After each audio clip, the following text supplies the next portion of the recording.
अस्सलाम वालेकुम अज़ीज़ दोस्तों बुज़ुर्गों। WP नंबर 32931 ऑफ 2023 मैंने हाई कोर्ट के अंदर एक रिट पिटीशन दाखिल की थी पुलिस जुल्म के ख़िलाफ़। आप लोगों को पता है कि कुछ महीने पहले हमारी जो क़यादत है, जो सारे हिंदुस्तान में फिर के इत्तेहाद की बातें करती है, मुसलमानों को इंसाफ की बातें करती है, मुसलमानों को रिहाई की बातें करती है, और हैदराबाद में जब उनके ख़िलाफ़, उनके जुल्म के ख़िलाफ़, क़त्ल गारतगिरी के ख़िलाफ़ आवाज़ उठाते हैं तो वो पुलिस के ज़रिए, उस वक्त की पुलिस के ज़रिए, जब वो हुकूमत में शामिल थे, अब दौर बदल गया, लोगों को झूठे केसेस में फंसाना, पुलिस वालों का इस्तेमाल करके, पुलिस के ओहदेदारों का इस्तेमाल करके उनका पार्ट 2 बनाना, उन पे केस डालना। याद होगा आप लोगों को, मुझे भी जब मैं रेवंत रेड्डी साहब CM नहीं थे, मैं एक 12 पॉइंट का मेमोरेंडम देकर घर वापस आया और उसी वक्त ये पुलिस वाले क़यादत के हुक्म पर सदर साहब के मेरे घर पहुँचे। मुझे बिना किसी नोटिस के ऑटो रिक्शा में बिठाकर जो है बगैर कपड़े पहने बनियन के ऊपर मुझे इलीगल डिटेंशन करके ले गए। मैंने उसी वक्त यानी 21 तारीख को, 21 अगस्त को मैंने एक रिट पिटीशन हाई कोर्ट में जस्टिस CV भास्कर रेड्डी साहब के पास दाखिल की और इंसाफ की गुहार लगाई। मेरे एडवोकेट थे सोमा श्रीनाथ रेड्डी साहब। उन्होंने इसकी पैरवी की। पहली पेशी के ऊपर जज साहब ने बड़ा सख्त अल्फाज में कहा कि सारे CCTV फुटेज जिसमें मुझे गिरफ़्तार किया गया, पकड़ के ऑटो में ले गया, उसको आप जो है हिफाजत से रखिए, सारे रिकॉर्ड को छेड़छाड़ ना करें और आप काउंटर दाखिल करें। फिर पुलिस ने इसको दबाने की कोशिश की, काउंटर दाखिल नहीं किया, नतीजे में पेंडिंग हो गया। फिर उसको निकाला जज साहब ने।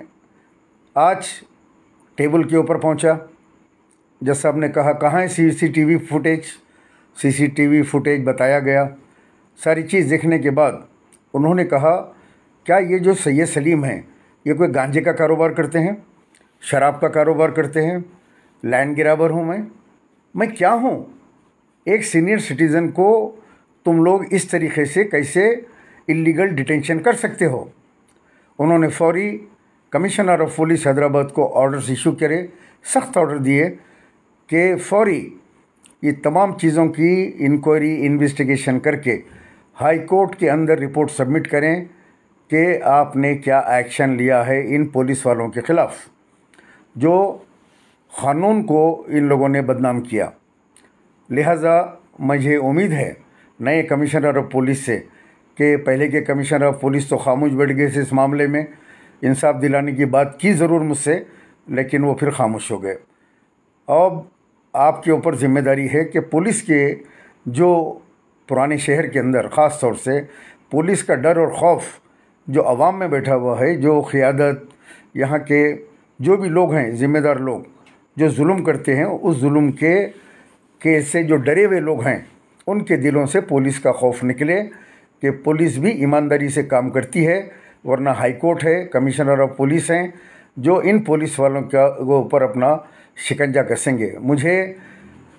मैं बहुत जल्द ऑर्डर कॉपी का इंतज़ार कर रहा हूँ, वो 2 दिन में मिलेगी।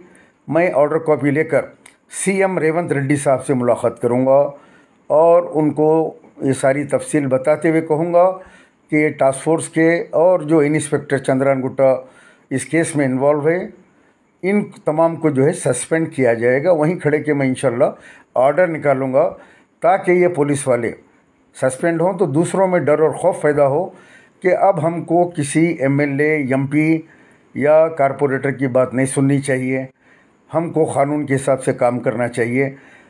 और इन लोगों का जो भी जुल्म है वो अब अपनी इंतहा को पहुंच गया। मेरे एक दोस्त हैं जिनको अदालतों का बड़ा एक्सपीरियंस है, उन्होंने मुझसे कहा कि देखिए अगर आप खामोश बैठ जाएंगे सलीम साहब तो ये जुल्म और बढ़ता जाएगा, क़यादत को यहाँ रोकने की ज़रूरत है, वरना आए दिन ये लोग पहुँचेंगे और इस तरह पकड़ के लेके चले जाएंगे। तो इससे आवाम के अंदर एक एक बात यह पैदा होगी कि इनकी ताकत इतनी है कि किसी को भी ये गिरफ़्तार करवा सकते हैं, किसी को भी जेल की सलाखों के पीछे डलवा सकते हैं। लिहाजा मैं आपकी मदद करता हूँ, मेरे बेहतरीन वकला को मैं देता हूँ जो इसका ऑर्डर निकालेंगे, इंसाफ को यकीनी बनाएंगे। मैंने उनकी बात के ऊपर फौरी लब्बैक कहा और जाके उन एडवोकेट्स के पास साइन किया।